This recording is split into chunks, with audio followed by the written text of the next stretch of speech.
त्यासाठी त्या दोघांनी सूचना दिल्या होत्या. मी आता एक लेखी पत्रही काढणार आहे त्याचे की सगळ्या तालुक्यातल्या जेवढ्या शाळा असतील तेवढे सेफ्टी मेजर्स त्याचे पॅरामीटर जे ते सगळे चेक करून तुमचा अहवाल केला पाहिजे सीसीटीव्ही. आताच्या याच्यामध्ये आता काय होते माहितीये का, शासकीय यंत्रणा केव्हा रेडी होता, केव्हा अलर्ट होता, घटना घडली, 2 जीव गेले तिथं. 2 जीव गेल्यानंतर जेव्हा त्या घटनेची तीव्रता, त्याचे पडसाद जनतेमध्ये उमटताय, तेव्हा तुमच्या यंत्रणा अलर्ट. शिक्षणाधिकाऱ्यांचं शिक्षणाधिकारी यांनी जे इन्स्पेक्शन होते का ना, मग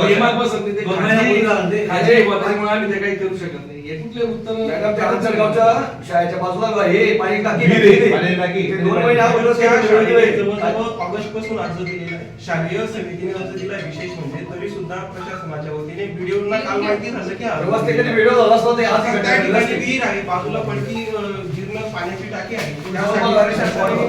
प्रेस रिपोर्टर आम्ही कधीचे पाठपुरावा करतो, तरी सुद्धा काल त्याच्यानंतर प्रशासनाने घेतली. म्हणजे इतके दिवस जर अशीच घटना तिकडे यापूर्वी घडून गेली असती तर काय आता या निमित्ताने जर आपण तालुक्यातल्या स्ट्रक्चरल ऑडिट जर हे मागणी करताय आणि जो जीआर निघालेला आपण म्हणताय, मग ते जीआरचं पण उल्लंघनच या निमित्ताने झालेलं आहे. मग आपण त्या जीआरला अनुसरून जर सूचना केल्या असेल तर त्याच्यावर आपण काय कारवाई करणार आहे? म्हणजे जीआरचं जर उल्लंघन या सगळ्या घटनेमध्ये जर झालेलं तरी तर याच्या पलीकडचा विषय काय म्हणा माहितीये का, माझं तर म्हणणं सरळ आहे. आम्ही तिथं निवेदनात नमूद केलंय, विस्तार अधिकारी, गट शिक्षण अधिकारी, केंद्र प्रमुख, माध्यमिक शाळेच्या आवारात झालेली ती इंग्लिश मीडियम स्कूल आहे.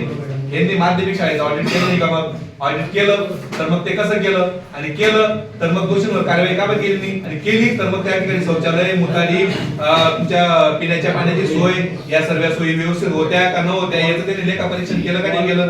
जर त्यांनी केलं असेल तर त्यांनी कोणत्या आधारे केलं याचा सर्व मागच्या वर्षभराचा सर्व अहवाल मागवा आणि त्या 3 अधिकाऱ्यांना निलंबित करा. मॅडम या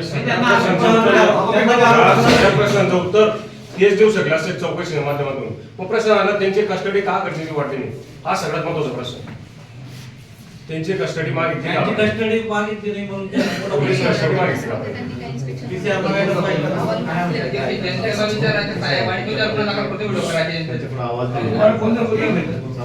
का?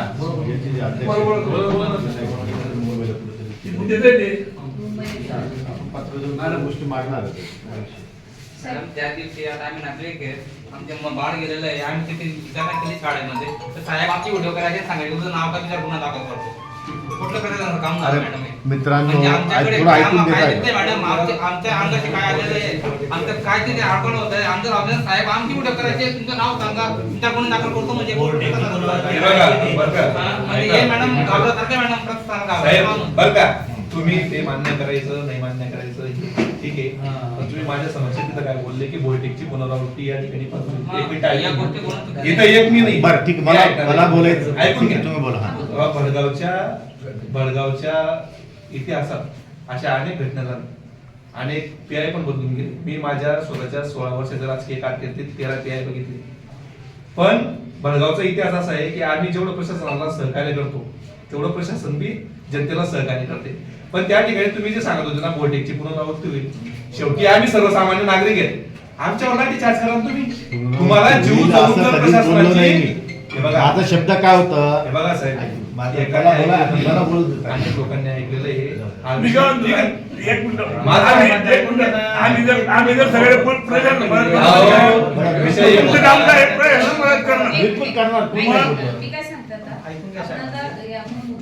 तुमच्या ज्या काही मागण्या आहेत या मी या माध्यमातून कलेक्टर साहेबांनी कळवते, झेडपीसीओ मॅडमलाही कळवते. त्याचबरोबर तुमचे बीडीओ साहेब जे आहेत, सीओ साहेब मॅडम जे आहेत, त्यांच्याकडे त्यांच्या टेरिटरीमधले जेवढ्या कोणत्या शाळा असतील त्यांच्याबाबत या जीआरच्या अनुषंगाने काय कार्यवाही झाली याबाबतही त्यांना विचारणार. याच्यामध्ये हे तुम्ही आरोपी करा, तुम्ही जे जीआरच्या मी साहेबांना साहेब आता जे झालं ते बघा, ठीक आहे, काय असेल त्याला आम्ही समजू शकतो, कुठं दबाव असतो आणि त्या गोष्टीचं तुम्हाला आम्ही टार्गेट नाही करत. फक्त आता आमची अशी एक विनंती की तुम्ही सिंगम दाखवा तुमच्या मधला. आता तुम्ही याच्यामध्ये खरोखर करून दाखवा की बाबा भडगावमध्ये तुम्ही सांगून द्या की नाही आम्ही खरोखर काय त्याचं काम केलं. दाखवा आम्हाला अपेक्षा आहे तुमच्याकडनं. आम्ही बा तुमच्या बदल्या करा, तुम्हाला निलंबित करा, आम्हाला काय भेटणार आहे? आम्हाला फक्त विषय असा आमच्या तुमच्या मुद्दा आहे की न्याय- मुद्दा याच्यामध्ये न्याय तुम्ही आम्हाला मिळवून द्या. बस एवढी अपेक्षा देऊ शकतो काय तुम्ही आम्हाला न्याय मिळवून द्याल का? जे कायदेशीर प्रक्रिया आहे ते 100% होईल, त्याच्यामध्ये काही संशयच नाही ना. बस बस तेवढं करा, काय विषय नाही. होणारच आहे. आम्हाला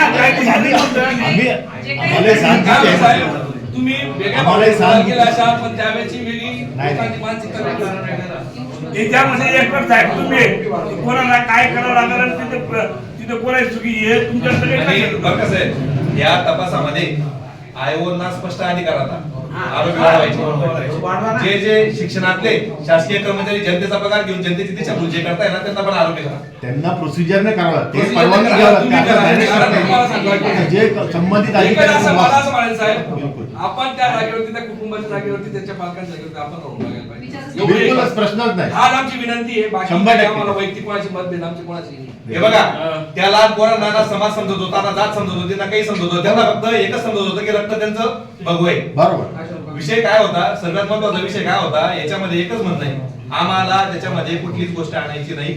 माझा स्वतःचा मुलगा मेलेला आहे, या भावनेने मी इथं उभा आहे, तुम्ही त्याच भावनेने मदत करा.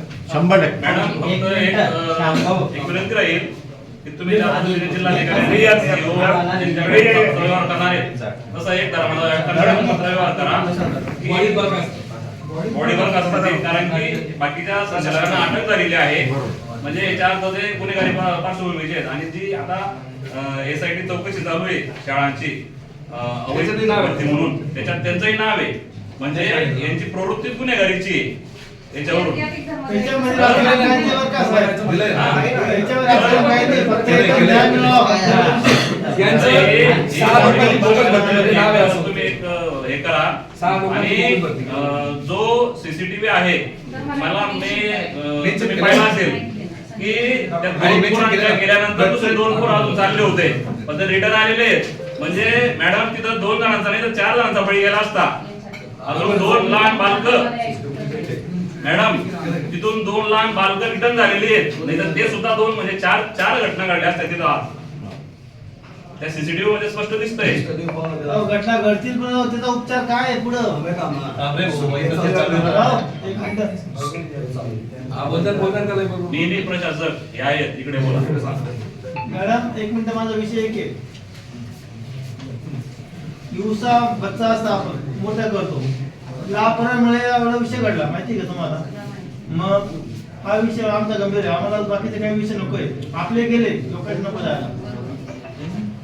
थोडं लक्ष द्या.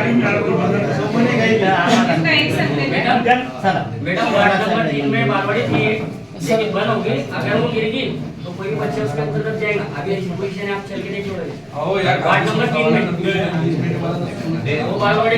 आमच्या चॅनलला लाईक करा, सबस्क्राईब करा, बेल आयकॉनवर क्लिक करा आणि हो शेअर करायला विसरू नका.